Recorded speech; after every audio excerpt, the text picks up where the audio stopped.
Selam arkadaşlar. Bugün S5 Max süpürgemizi artık tanıtacağız. Çok da yoğun ilgi var. İnsanlar video bekliyorlar. Tabii ki de hepsine cevap vermeye çalışacağız. Öncelikle robot süpürgemizin uygulaması hakkında bilgi vereceğiz. Pratik bilgiler olacak. Herkesin anlayacağı dilde olacak. Süpürgenin bakımı nasıl yapılır? Çöp kutusu nasıl temizlenir? Paspas nasıl yapılır? Nasıl çıkarılır, takılır? Bunların hepsini göstermeye çalışacağım. Umarım keyif alırsınız. Şimdi uygulama size geldiğinde muhtemelen güncelleme isteyecektir. Siz tabii %50 şarja geldiği için siz onu %100 şarja takıp güncelleyebilirsiniz. Şarj halinde güncellenebiliyor. Şarj halinde güncellemesi tavsiye ediliyor. Zaten kendisi de uyarı veriyor. Şarj yeterli değil diye. Onu nasıl yapacaksınız? İşte profilden firmware update'e tıklayacaksınız. Daha sonra da up to date'e tıklayıp onu güncelleyeceksiniz. Bizimki güncel olduğu için şu anda up to date silik olarak karşımıza çıkmakta. Güncelleme kısa sürüyor. Birkaç dakika. Çok da uzun sürmüyor.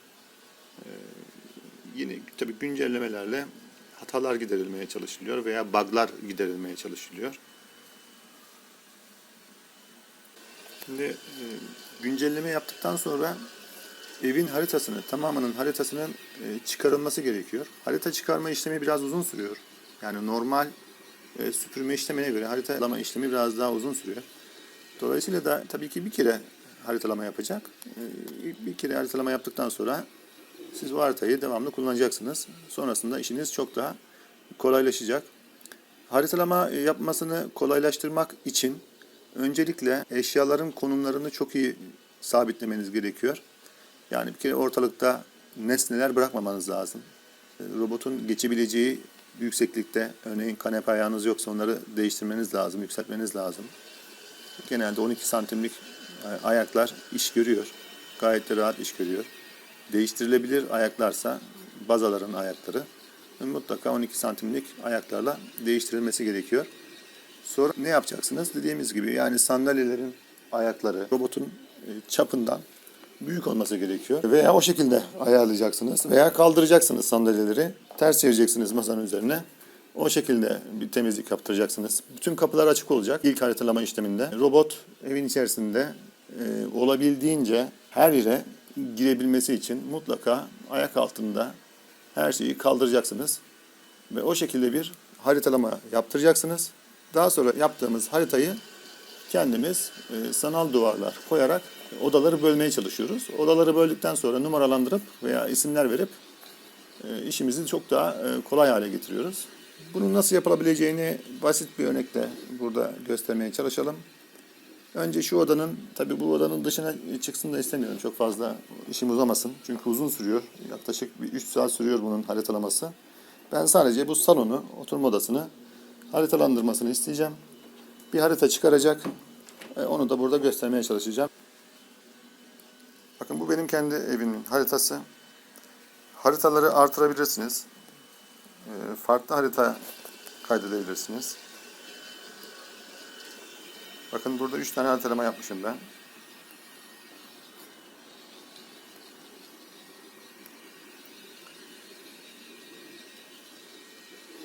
Tekrar göstereyim buraya nasıl geldik. Şimdi burada Edit Map kısmına tıklıyorsunuz. Alt tarafta My Map. Oraya tıkladığınız zaman burada sizin haritalarınız geliyor. Ayrıca bir de şu Map Saving Beta kısmının açık olması gerekiyor. Böylece robot evin haritasını çıkardığı zaman otomatik olarak zaten kaydetmiş oluyor. Bakın benim haritalarım bunlar. Ayrı ayrı iki odanın haritasını ayrı ayrı çıkarmış. İsterseniz buradan tekrar bir harita yapabilirsiniz. Create New Map kısmına tıklıyorsunuz. Bakın size zaten buradan uyarıyı veriyor. Diyor ki bütün kapıları, odaların bütün kapıları açık olacak. Temizleme esnasında yerde herhangi bir nesne olmayacak. Temizlemeyi engelleyecek veya işte haritalamayı engelleyecek herhangi bir nesne olmayacak. Create'e basıyorsunuz. Şu anda haritalama işlemi başlıyor. Yani bu odanın oturma odasının yeni bir haritasını çıkaracak. Ne kadar sürer? Yaklaşık işte bir odanın büyüklüğüne göre salon olduğu için burası bir 15 dakika veya 20 dakika sürebilir. Bekleyeceğiz. Aşamayacağı engelleri siyah nokta olarak belirliyor. Ya siyah bir çizgi veya siyah bir nokta. Belki işte kanepenin ayağı. Mesela kanepenin ayağını siyah bir nokta olarak belirleyebiliyor. Ve etrafından dolanıyor.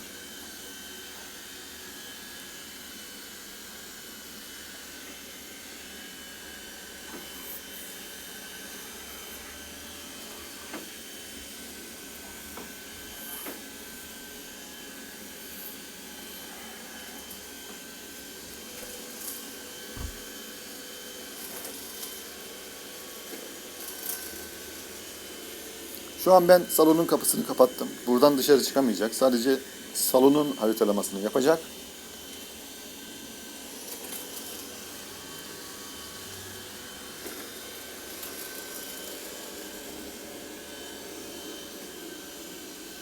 İşi bittiğinde doka geri dönecek.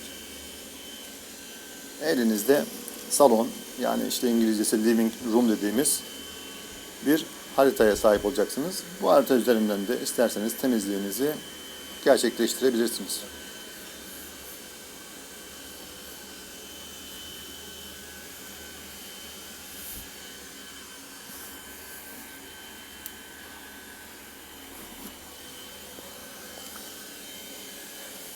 Bazen girip bir yerlerde sıkışabiliyor.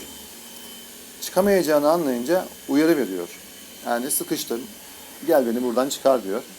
Siz de gidiyorsunuz, çıkarıyorsunuz. Tabii evde yoksanız ne yapacaksınız? Evde yoksanız onu oradan çıkaramayacaksınız. Belki hani nasıl çıkarabilirsiniz?